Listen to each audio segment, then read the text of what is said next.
അല്ല, SIR-ന് വേണ്ടി അല്ലെങ്കിൽ കള്ളവോട്ടിന് പിന്നെ വോട്ട് ചോരിക്ക് വേണ്ടി വലിയ ഒരു സമരം ഇനിയും നടത്താൻ പോവുകയാണ് രാഹുൽ ഗാന്ധി ഡിസംബർ 14-ന് അഖിലേന്ത്യാ സമരം.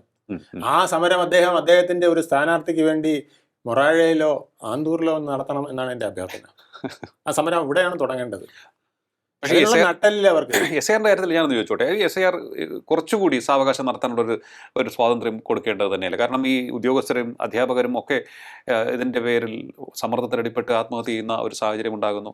ചില സ്ഥലത്ത് രാഷ്ട്രീയ പാർട്ടികൾ, കേരളത്തിലിപ്പോൾ ഒരു സ്ഥലത്ത് CPM-ന്റെ ഭീഷണി മൂലം ഒരാൾ ആത്മഹത്യ ചെയ്യുന്നു എന്നുള്ള ആരോപണം വരുന്നുണ്ട്. അപ്പോൾ അത്തരത്തിലുള്ള സംഭവങ്ങളൊക്കെ നടക്കുന്നതുകൊണ്ട് നിങ്ങൾക്ക് ആത്മഹത്യ ചെയ്യേണ്ടി വരുന്നത് എപ്പോഴാണ്?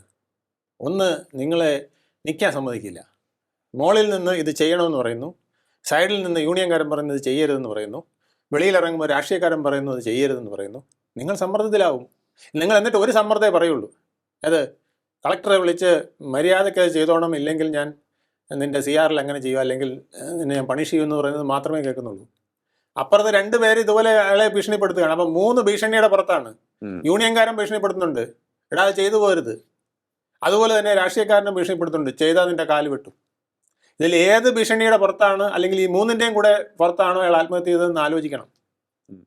ഇതൊന്നിനുമുള്ള ചിന്തിക്കാനും പ്രവർത്തിക്കാനുമുള്ള കഴിവെന്ന് മലയാളിക്കില്ലാതായിരിക്കുന്നു.